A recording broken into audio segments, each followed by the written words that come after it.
Hello friends, இன்றைக்கி நம்ம வந்து ஒரு புது வகையான சட்னி தான் செய்ய போகிறேன். என்ன தொக்குன்னு வச்சுக்கலாம், சட்னின்னு வச்சுக்கலாம். என்னடா இது தொக்கு சட்னின்ட்டு வெறும் மிளகாவை காட்டுறான்றீங்களா? இதுங்க இதுதான் ஃபஸ்ட்டு பாயிண்ட்டே. உங்களுக்கு சூப்பரான பாயிண்ட்டு. ஆந்திரா ஸ்டைல். இது காரசாரமான ஒரு தயிர் மிளகாய் தொக்கு ரொம்ப சூப்பராக இருக்கும். மிஸ் பண்ணவே பண்ணாதீங்க. இது நானும் இதை கேட்டு செஞ்சு சாப்பிட்டுட்டு ரொம்ப டேஸ்ட். என்னால் விடவே முடியல.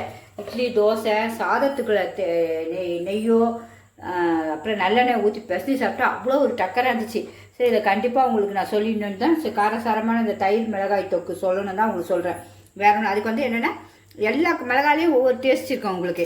இந்த குண்டு மிளகாயில் ஒரு காரம் இருக்கும், இதில் ஒரு காரம் இருக்கும். இதில் காஷ்மீர் மிளகாயில் காரமே இருக்காது. அதனால் அதை எடுத்து வச்சுருக்கேன். எல்லாத்துலேயும் ஒரு 5 மிளகாய் எடுத்து வச்சுருக்கேன். இப்போ வந்து இந்த மிளகாவை வந்து இந்த காம்பை எடுத்துகிட்டு இந்த இப்படி மிளகாவை கிள்ளி விதையெல்லாம் எடுத்துருங்க.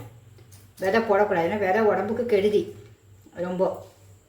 ரொம்ப காரமும் இருக்கானா இந்த விதையெல்லாம் எடுத்துருங்க. நீங்கள் இப்படி எடுத்து எல்லாத்தையும் கொட்டி இதை விதையை நீங்கள் வேணுனாலும் இந்த எதுக்குனாலும் இந்த சப்போஸ் இந்த சில்லி இதெல்லாம் செய்கிறாங்களா அதுக்கெலாம் நீங்கள் வேணாலும் அரைச்சிக்கங்க.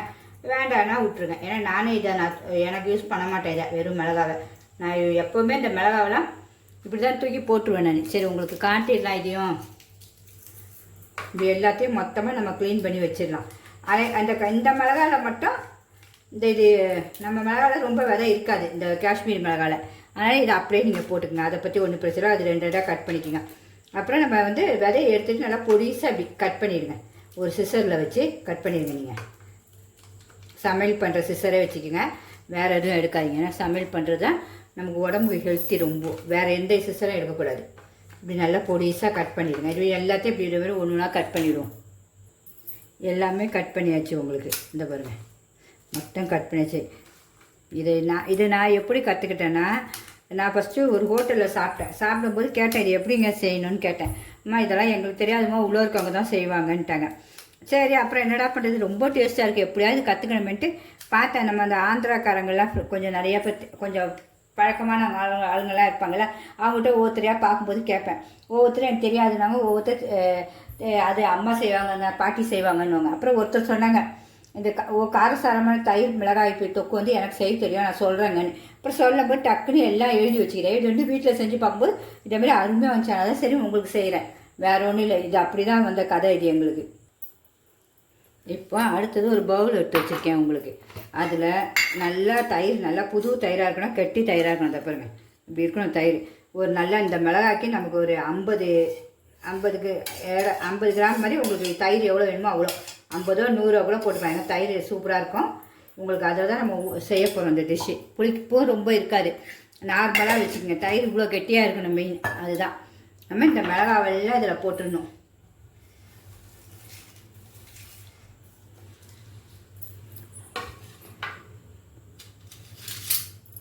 இந்த விதை அப்படி தான் இருக்குது, நம்ம தூக்கி தான் போட போகிறோம். இந்த மிளகாவெல்லாம் போட்டு நல்லா கிண்டி விடுங்க, கிளறி விடுங்க. அப்படியே இந்த மிளகாவிலே தான் ஊறணும், 1 ஹவர் ஊறணும். அதுக்கப்புறம் தான் நம்ம இந்த சட்னியே செய்ய முடியும். இப்போ அதுக்குள்ளே நம்ம இதை ஊற வச்சுட்டு வந்துடுவோம். உங்களுக்கு 1 ஹவர் ஊறட்டும், அவ்வளோதான். இந்த அளவு தயிர் ஊறினா தான் அந்த மிளகாவும் டேஸ்ட்டு சூப்பராக இருக்கும். இது அவ்வளோ அப்படியே ஊறட்டும். ஒரு பிளேட் போட்டு நம்ம மூடி வச்சுருவோம். இன்னும் 1 ஹவர் கழித்து பார்ப்போம்.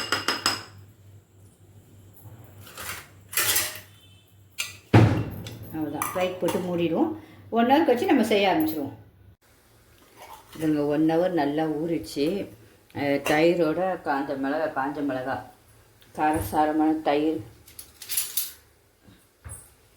மிளகா தொக்குக்கு பாருங்கள், இப்படி ஊறி இருக்கணும். கலரும் மாறிச்சு பாருங்கள், எப்படி இருக்குது பாருங்கள். இது அப்படியே இருக்கட்டும். அடுத்தது நம்ம இதுக்கு ஒரு சின்ன மசாலா அரைக்கணும். என்னன்னு சொல்லிடுறேன் உங்களுக்கு.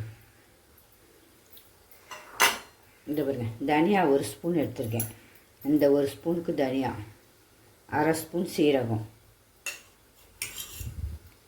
8 பல் பூண்டு உரித்து வச்சுருக்கேன் பல், கருவேப்பிலை எவ்வளோ வேணாலும் போட்டுக்குங்க. உங்களுக்கு நல்லது, முடியும் வளரும் கருவேப்பிலைக்கு, கண்ணுக்கும் நல்லது. அதனால் எவ்வளோ வேணால் போட்டுக்குங்க. கொத்தமல்லி நல்லா ஒரு கைப்பிடி அளவு எடுத்து வச்சுருக்கேன். இது அவ்வளோதான். இப்போ நம்ம வந்து சும்மா எண்ணெய் தெளித்து, நல்லெண்ணெய் தான் தெளிக்க போகிறேன் நான். தெளித்து இதை லைட்டாக வறுக்க போகிறேன். பூண்டு வந்து வறுக்க வேண்டாம். பூண்டு, கொத்தமல்லி, கருவேப்பிலெல்லாம் ஃப்ரெஷ்ஷாக அரைக்கணும். இதை மட்டும் வறுத்துட்டு வந்துடுவோம். ஒரு பேன் வச்சாச்சு, லைட்டாக எண்ணெய் சும்மா தெளிக்க தான் போகிறோம் நம்ம. இவ்வளோ தான். போதும்.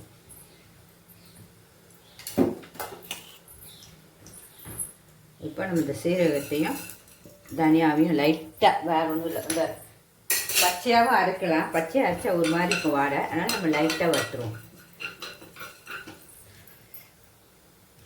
இதில் பொரியிட்டு இதில் கொஞ்சோண்டு பெருங்காயம் நமக்கு வாசனை தக்க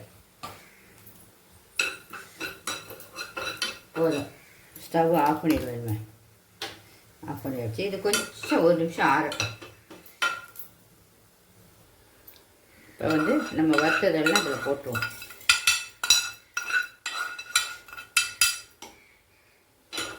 போட்டு சும்மா ஒரு ஓட்டு ஓட்டிடுவோம். ஒவ்வொருத்தருக்கு கொஞ்சமாக இருந்தால் அரைப்படாது மிக்ஸி. அப்போ நீங்கள் இதை கூட போட்டு சேர்த்து அரைச்சிடலாம். உங்களுக்கு எனக்கு இது அரைப்படம், கொஞ்சம் அரைச்சிட்டு அடுத்தது அதை போட்டு அரைக்கணும். நம்ம பூண்டெல்லாம் அரைச்சிடுவோமா?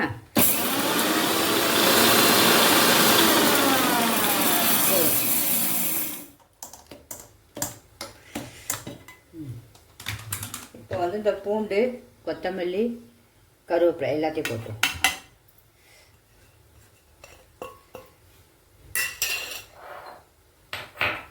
இப்போயே வாசனை அப்படியே தூக்குதுங்க. கொஞ்சம் தேவையான உப்பையும் கொஞ்சம் போட்டு, நம்ம உப்பு போடலை, நம்ம இந்த சட்னிக்கு தேவையான உப்பு, இந்த உப்பு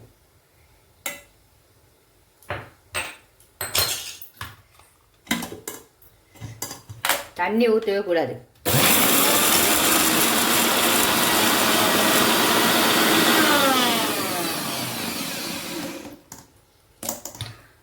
இந்த அளவு அரைச்சாச்சு. இப்போ வந்து நம்ம ஊற வச்சுக்கலாம் 1 ஹவர் உங்களுக்கு. இப்போ நீங்கள் காலையில் 6 மணிக்கு 7 மணிக்கு ஊற வச்சாலும் டிஃபனுக்கு ரெடி ஆகிடும் உங்களுக்கு. இதை வந்து எல்லாத்தையும் இதில் போடணும். நல்லா வெண்ணெய் மாதிரி அரைக்கணும், நைஸாக அரைக்கணும். தண்ணி ஊற்றவே கூடாது உங்களுக்கு. இந்த தயிர் இருக்கிற தண்ணி தான், ஊற்றவே ஊற்றாதீங்க. உங்களுக்கு தண்ணி ஊற்றுனீங்கன்னா 1 நாள் 2 நாள் காலி ஆகிடும். காலி பண்ணிடணும். இதுனா 10 நாள் ஆனால் இந்த தொக்கு கிடவே கிடையாது. நீங்கள் சாதத்தில் ஒரு ஸ்பூன் போட்டு நெய் ஊற்றி சாப்பிட்லாம். இட்லி, தோசை எல்லாத்துக்குமே சாப்பிட்லாம். செம்ம சூப்பராக இருக்கும். அதாவது தண்ணி ஊற்றாமே அரைங்க. இப்போ அரைச்சிடுவோம். நல்லா வெண்ணெய் மாதிரி அரைச்சி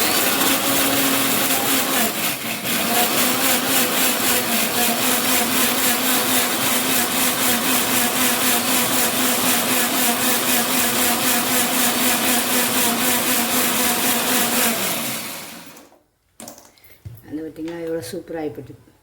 இந்த நைஸுக்கு இருக்கணும் உங்களுக்கு. இந்த நைஸுக்கு பட்டு போல் இருக்கணும். இந்த வருங்க, இந்த வாசனையாக அவ்வளோ சூப்பராக இருக்குது. காரம் செமையாக இருக்கும். காரம் பிடிக்கிறவங்க மட்டும் இதை செஞ்சு சாப்பிடுங்க. ஆந்திரா ஸ்டைல்னாலே காரம் தான். ஸ்டவ் பற்ற வச்சுருவோம்.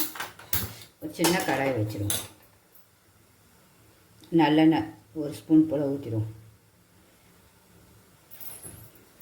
கடுகு 2, கடுகு பொரியணும்.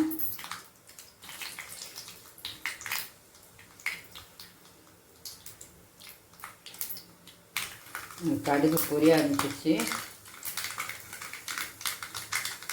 2 உளுந்து தாளிப்புக்கு எல்லாம், கடலைப்பருப்பு 2, காஞ்ச மிளகாய் 1 வாசனைக்கு, விதையை எடுத்துட்டு தான் போடுறேன். கருவேப்பிலை 2 இனுக்கு.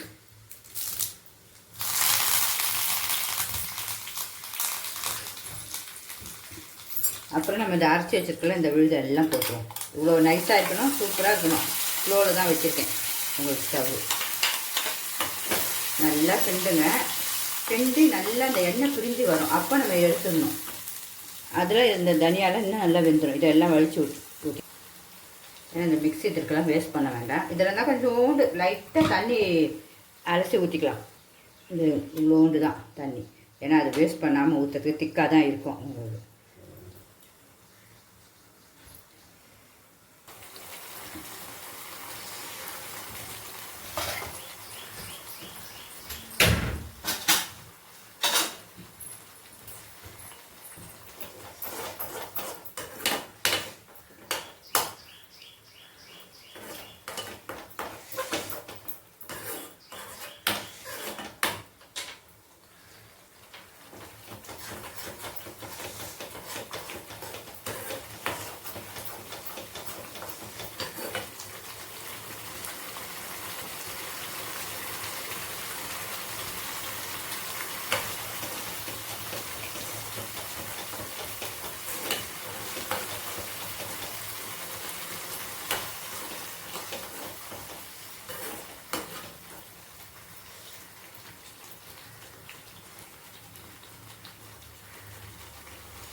சுவை பார்க்கணும்ல, கண்டிப்பாக சுவை பார்க்கணும். டேஸ்ட் பார்த்துருவோமா? இந்த மிளகாய் தயிர் தொக்குக்கு ஆந்திரா ஸ்டைலுக்கு வந்து இட்லி எடுத்து வச்சுருக்கோங்க. எவ்வளோ சூப்பராக இருக்குது. அப்படியே பஞ்சு பஞ்சுன்னு இருக்கும்.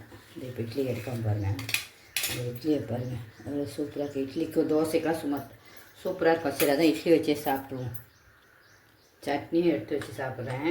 சட்னி பாருங்கள் எப்படி இருக்குது பாருங்கள். வித்தியாசமாக இருக்கும். எல்லாருக்கும் நம்ம சாப்பிடும்போது சூப்பராக இருக்கும். டேஸ்ட்டு மிஸ் பண்ணவே பண்ணாங்க. இது வந்து இதுக்கு மேலே எடுத்தால் கார சாரமாக இருக்கும். கொஞ்சம் வச்சாலே சூப்பராக இருக்கும்.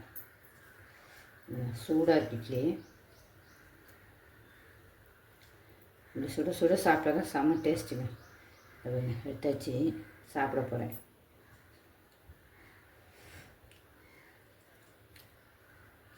அப்பா அப்பா சொல்லவே முடியாதுங்க. அவ்வளோ ஒரு டேஸ்ட்டுங்க. சரி டேஸ்ட்டு. எல்லாருமே செஞ்சு சாப்பிடுங்க. இதேமாரி ரொம்ப நல்லா இருக்குது. வித்தியாசமாக இருக்குது நம்ம ஊர் மக்களுக்கு. அவங்க ஸ்டைலுக்கும் இருக்கும். ஆனால் அந்த ஆந்திரா ஸ்டைல் கார மசாலா தயிர் மிளகாய் தொக்கை மிஸ் பண்ணவே பண்ணாதீங்க. பிடிச்சிருந்தா கண்டிப்பாக லைக் பண்ணுங்கள். உங்கள் ஃப்ரெண்ட்ஸ் ரிலேட்டிவ்க்கும் ஷேர் பண்ணுங்கள்.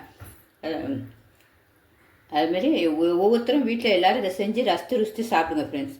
உங்களுக்கு பிடிச்சிருந்தா கண்டிப்பாக லைக் பண்ணுங்கள். ஓகே ஃப்ரெண்ட்ஸ், பாய்.